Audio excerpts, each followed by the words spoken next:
with notifications on.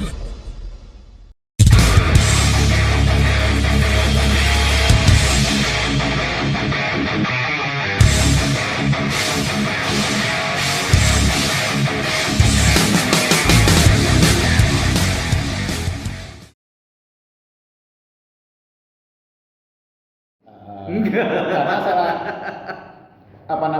salah satu cara agar memasyarakat ya gitu yang sana jadi ada semacam pembuatan spora-spora kecil di daerah-daerah itu ya. Nanti kalau di Wonogiri mainnya sama ini, di Boyolali mainnya sama ini, di Sukoharjo mainnya sama ini ya. Mereka akan dan nanti suatu saat mungkin 4 bulan sekali kalau mereka sudah oke, yang pemula-pemula itu kita tandingkan dari pemula-pemula dari Wonogiri lalu kita gabungkan jadi satu. Itu lucu kita ya. mainkan. Iya, pemula-pemula sekali. Kapan mulai tenis? Lu daftar kapan? Iya. Oktober Mas. Ya kan sebenarnya kan juga dari cara bermainnya kan udah bisa. Iya. Gambarnya seperti itu. Itu lucu loh Mas. Iya. Jadi anak-anak yang baru gitu kan, terus kita tandingin setiap 3 bulan gitu, lucu-lucu. Iya. Gua udah ada bayangan macam-macam gitu. Iya. Oh iya Mas, dulu katanya pernah di Malang juga. Di Malang pernah. Cerita dong Mas kegiatan waktu di Malang. Di Malang ya kegiatannya kuliah. Kuliah sama tenis. Tenis. Iya, dulu saya nggak seitem ini Mas. Kalau di Malang, tuh suasana tenisnya gimana? Sama sana hidup. Jadi waktu itu di kampus ya, di kampus itu kebetulan kalau di Jawa Timur itu setiap 6 bulan kalau nggak salah. Itu kita ngadain turnamen.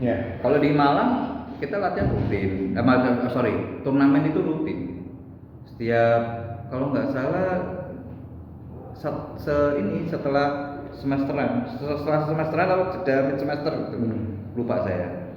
Itu pasti. Jadi 96 berarti ya. Ya, saya kan masuk 92 gitu kan Mas, di Malang 92. Itu begitu tahun pertama saya udah mulai itu teman-teman Brawijaya. Pionernya teman-teman dari Brawijaya. Dikumpulkan kita main dari anak ITN, anak Umer, saya di kampus Malang Seswara gitu kan. Terus ada banyak itu anak Unmu gitu. Saya ketemu Haris di sana. Ketemu Haris gitu. Waktu itu dia kan waktu masih kuliah di Unmu kan. Di Unmu. Iya.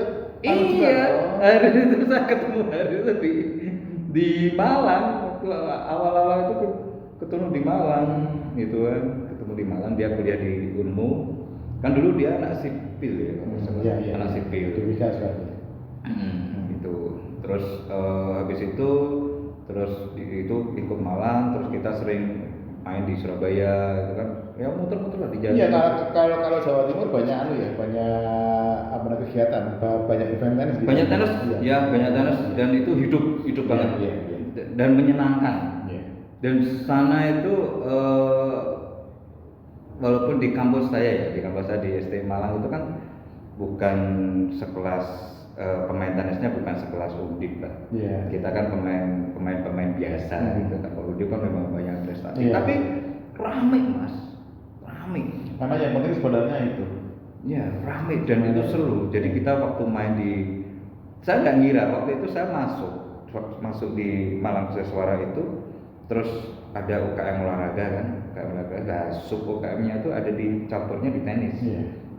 Saya hidupin itu, saya sama teman saya namanya Boim, Agus Wirawan namanya itu. Nah kita hidupin jadi berdua itu, ternyata ada teman saya lagi namanya kakak kelas namanya si Roni, si Hendra. Akhirnya kita bisa bentuk satu tim. Itu terus kita main ke Stesia, main ke Unair, terus kita bisa ikut turnamen seperti itu. Dan seru, saya lihat, ternyata banyak ya. Iya, karena zaman era 90 pertengahan itu kan tenis terutama ya mahasiswa itu kan rame-ramenya. Rame-ramenya. Rame itu. Seru dan menyenangkan banget itu. Turnamen hidup. Terus ya walaupun kita turnamen itu kita gak ngiter turnamennya ya, kita ketemu sama teman-teman aja gitu. Aktornya itu. Iya. Saya ketemu Mas Dorimanti Malang gitu kan. Mas Dorimanti terus sama ada si Agus ya, Agus Kalimantan itu gila itu. Dia kalau main bisa tangan kanan sama tangan kiri. Jadi kalau bola di depan itu bola enak itu dia mukulnya nggak pakai backend, tapi pakai tangan kiri, pakai forehand pak gitu. Kita kaget semua. Itu sebenarnya kalau misalnya poinnya itu kalau mati ya langsung 30-0 gitu. Iya. Gila ya. Itu anak Unmer itu kan. Jadi bola di depan itu saya kira mau bisa ambil bagian itu enggak. Dia pegang gitu, tuk wah pakai tangan kiri. Wah, kedengar ire. Jadi di sana tuh latihannya juga itu kita campur. Kadang kita campur. Kita main enggak hanya dari satu klub ya berarti. Jadi kadang kalau anak ABM ya, anak Malang Siswa itu latihan hari Minggu itu kadang kita kedatangan anak-anak terus anak dari ITN, itu gabung gitu kan. Oke, terus kadang kita juga main ke sana di Jalan Surabaya itu anak-anak Brawijaya main di situ. Jadi rukun lah. Begitu kita turnamen itu kayak kita kayak latihan sendiri. Gitu kayak latihan sendiri. Ya seru. Jadi anak-anak tenis di sana akrab gitu ya. Ya zaman-zamannya waktu itu ya ya pertama kalau kegiatan itu dari komunitas yang sama. Betul. Yang sama itu akan lama.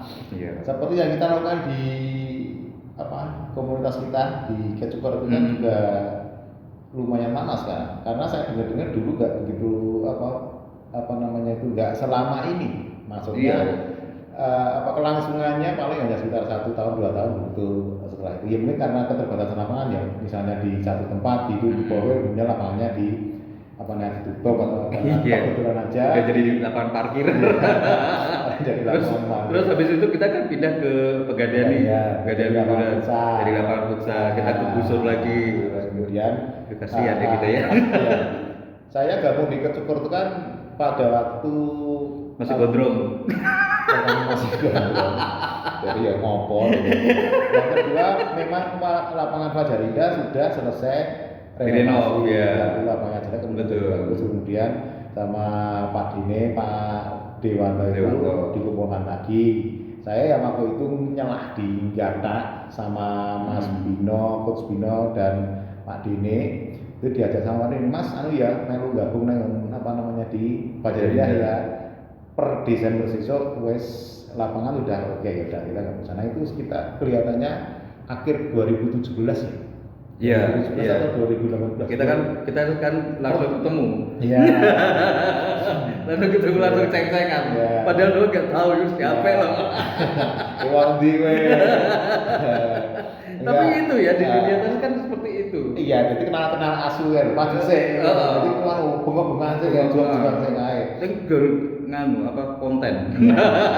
Sekarang bahasanya konten. Ya, setelah itu kemudian saya pikir dulu juga nggak lama setelah itu. Saya kan hampir dari awal saya masuk sampai sekarang kan aktif. Maksudnya aktif itu saya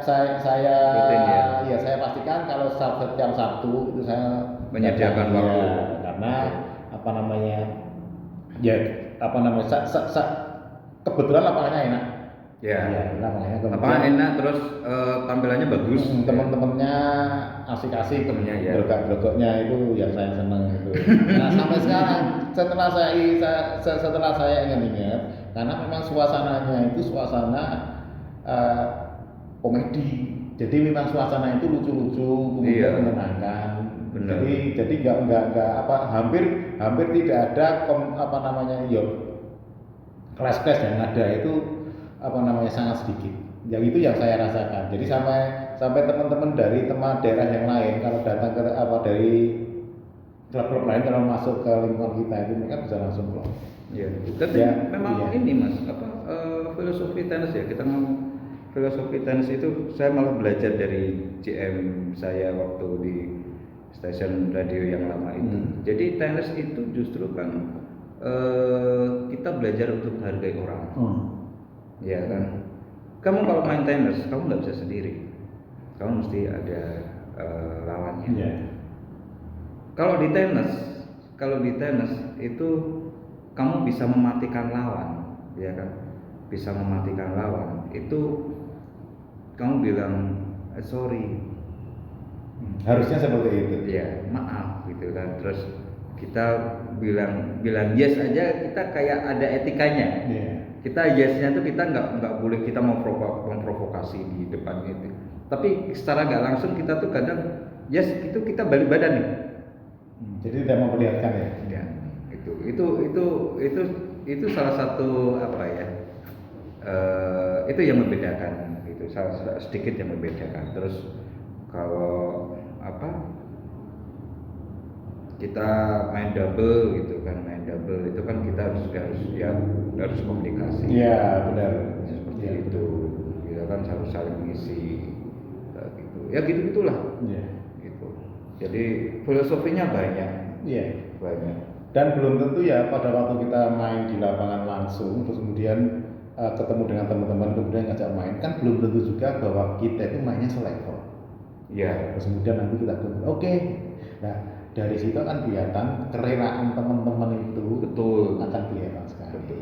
Jadi semua kalau di lapangan itu kelihatan dan itu kalau ada perbedaan itu tidak menjadikan masalah. Iya. Kita. Iya. Dan itu kita bisa tahu oh seperti ini, kita harus bisa menempatkan. Kalau di tenis seperti itu. Ya. Di tenis seperti itu. Ya. Memang harus seperti itu karena pada intinya adalah membuat suasana itu menjadi nyaman dan menyenangkan. Ya nyaman. Saya kira yang paling saya bisa garis bawahi di komunitas tenis kita di Kejukers itu karena memang frekuensinya sama.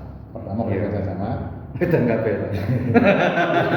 Ya dari 20 saya ngedan mau lulas semua. Jadi saya kalau itu mau nggak mau juga akan ikut. Pertama itu, yang kedua ya karena frekuensinya sama terus kemudian jadi saling bisa memahami. Saya kira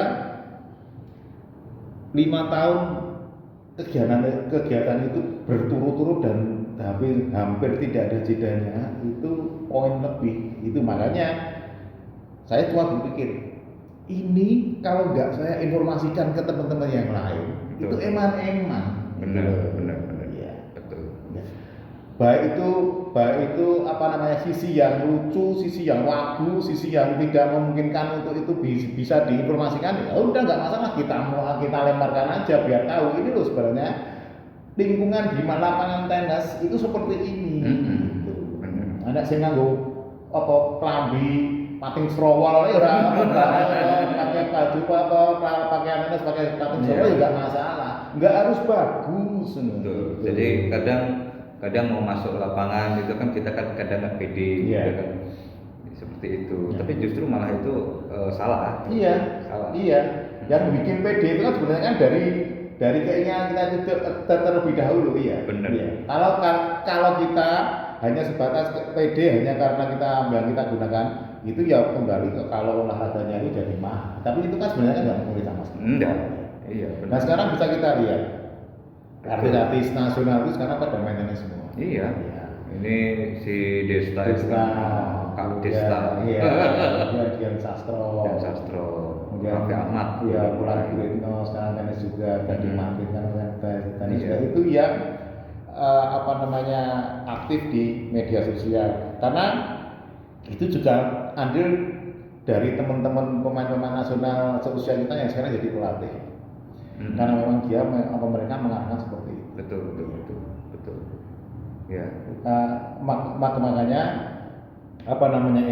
sesuatu yang kita mulai dari senang-senang kemudian berkembang itu harus kita informasikan via media dan itu salah satu yang harus kita genjot.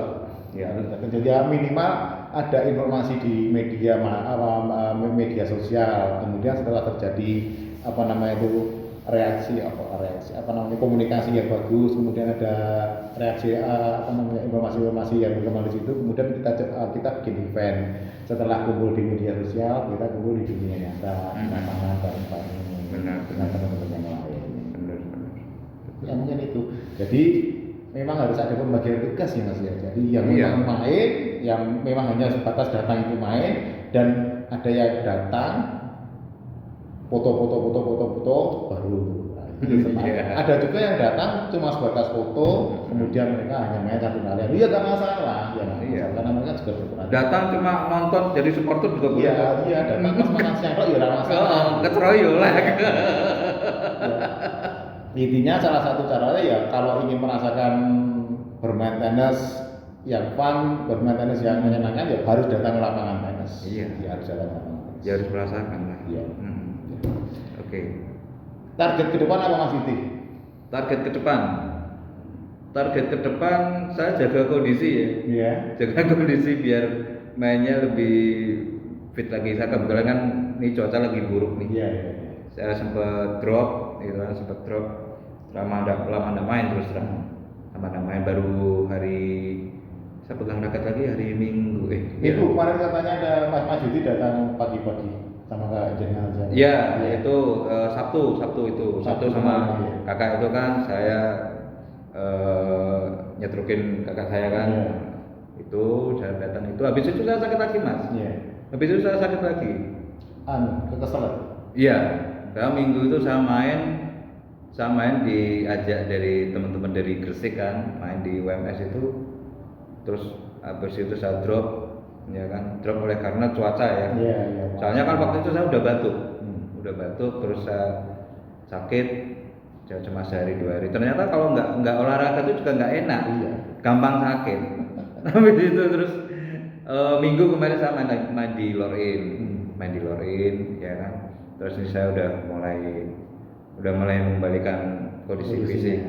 Terus untuk dunia tenis sendiri sih saya tuh masih pengen saya masuk ke sekolah-sekolah SD. SD saya pengen campaign ya.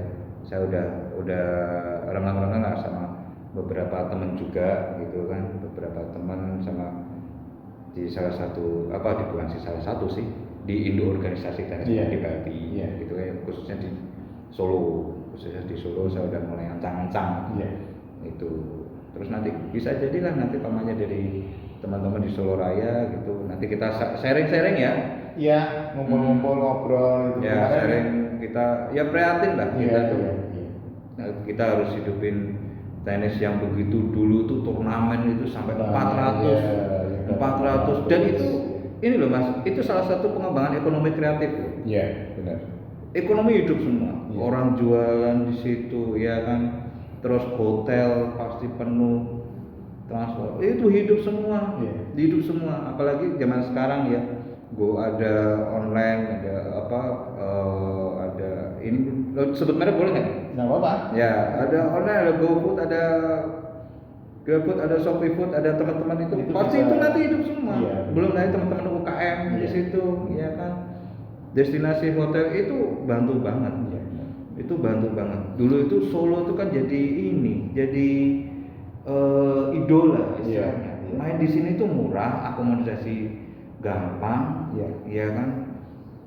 Dan di tengah-tengah. Di tengah-tengah dan yang penting anak junior itu dia dapat pengalaman, ya kan. Kan kalau junior kan yang penting jam terbang. Itu kita nggak cari hadiah, itu tapi cari jam terbang itu yang sangat penting sekali. Gitu. Besok awal November itu kan rapor prof kan diadakan di mana, di lapangan mana. Yang mungkin itu salah satu yang bisa kita mulai bahwa sebisa mungkin kita datang kemudian kita meliput, kita ngobrol dengan teman-teman dari daerah. Kita ngobrol, kita akan seperti ini. Kemudian jadi mereka tahu sebenarnya ada medianya atau kita. Iya, boleh. Itu pasti itu. Kemarin saya kan dikontak sama teman-teman Wonogiri, Mas, buat ngobrol-ngobrol karo Wonogiri. Mas Priyadi, kemarin yang kontak saya Pak Priyadi, Pak Pri itu saya sering main turnamen dengan dia waktu saya masih kecil, saya masih SMP itu sering main sama Mas Pri itu, tapi kalah terus. Tapi belum tentu loh, junior kalah tapi seniornya bukan senior sih, setelah veteran dia juara terus sering ada itu. Banyak. Karena biasanya yang dari tenis dari junior kemudian itu fisik dia terforsi di kalau nggak bisa jaga kondisi. Badannya kegemukan kayak saya. Enggak, kita ini seumuran. Jadi generasi 73. 73. Kita sedang posyandu lansia. Ya jadi mungkin nanti bisa di apa namanya media ini akan kita informasikan juga ke teman-teman yang lain terutama di Solo Raya, karena besok itu event Porprov itu mungkin nanti akan kita liput, kita liput, kemudian kita apa namanya broadcast. Jadi mereka juga akan mempunyai selain mereka teman-teman di luar Solo juga akan tahu informasinya. Teman-teman yang main itu juga mempunyai apa namanya itu dokumentasi tentang jejak digital ya. Iya, jejak digitalnya. Jejak digital. Behind the scene seorang pemain tenis itu menarik. Iya. Bisa kita ngobrol-ngobrol wae nanti kan kelihatan. Boleh. Iya, siapa aja kan nanti. Iya, so positif kok nanti kita aja. Iya. Pasti ya tunggu dari ini nih, dari Maya Channel. Ya paling tidak teman-teman yang nonton acara ini akan tahu ya. Jadi bahwa apa namanya itu masukan-masukan dari teman-teman yang lain itu akan kita tunggu, karena ini juga akan mempengaruhi perkembangan tenis itu sendiri. Ya, semakin banyak kita akan tahu kondisi apa namanya itu perkembangan di tempat-tempat lain, kita akan memperkaya komunitas tenis kita sendiri. Ya karena kita jarang-jarang ya sekarang ya satu kali sebulan ngumpul antar pelajar. Kalau dulu sering antar pelajar dan mungkin nanti akan kita obrolkan lagi gitu. Seperti itu. Oke. Yang jelas kita meminta apa namanya itu masukan dari Mas Yudi sebagai pemain media, yang pemain media juga pemain tenis untuk ikut dan aktif dalam pasti saya support dan kita collab boleh. Iya. Malah intinya seperti itu. Mungkin nanti dari pihak PTPN juga bisa memberikan apa namanya masukan-masukan juga, karena bisa memberikan apa namanya itu wadah bagi kita untuk bisa bersama-sama mengembangkan tenis di Solo Raya. Boleh. Ya siapa tahu nanti kita bisa mengadakan talk show di sini. Boleh. Ya itu karena kemarin juga waktu saya ngobrol dengan Mas Andi, salah satu pelatih kondang dari Sukoharjo juga. Kita Mas, ngobrol-ngobrol lagi ini kapan-kapan gitu. Ya udah kita apa namanya itu reaskan aja. Ya intinya kita ngobrol dulu, bahas yang ringan-ringan dulu, mengundang beberapa satu pelatih atau dua pelatih, kita ajak ngobrol, kemudian kita mengundang orang-orang. Bawa muridnya Mas. Orang tua dan muridnya itu. Iya, bawa muridnya. Ya, itu menarik itu. Iya. Soalnya kan kita harus butuh ini anak-anak muda yang masih usia belasan tahun ternyata dia suka dengan tenis gitu loh. Dan dia berangkat sendiri bukan terpaksaan. Itu yang penting. Seperti yang kita obrolkan di warungnya Bu Zainal kemarin itu, bahwa kita harus mencetak lokal hero. Betul. Dan lokal hero itu harus kita informasikan ke teman-teman yang lain dan terutama ke orang-orang tua. Benar. Jadi bahwa di Solo ada apa namanya pemain ini ya sekarang jadi pemain nasional nomor kuantum juga ada Fisda Sikim. Nah itu harus kita informasikan. Betul. Oke. Ya itu Mas Yudi. Thank you. Pada dasarnya kita sefrekuensi. Harus kita. Frekuensi. Harus kita. Betul. Frekuensinya satu frekuensi, sama jangan lupa di frekuensi 99.6 FM. PTPN Radio. 99.60 FM. Idola saya dari dulu. Iya. Pionirnya gelombang FM di Solo. Siap. Di Jalan Kebalen Jawa. Ya. Oke. Oke, begitu teman-teman Maya. Terima kasih. Sampai jumpa di program berikutnya. Salam Oasis dari saya Agus Rizal dan Mas Yudi Agassi. Salam Oasis.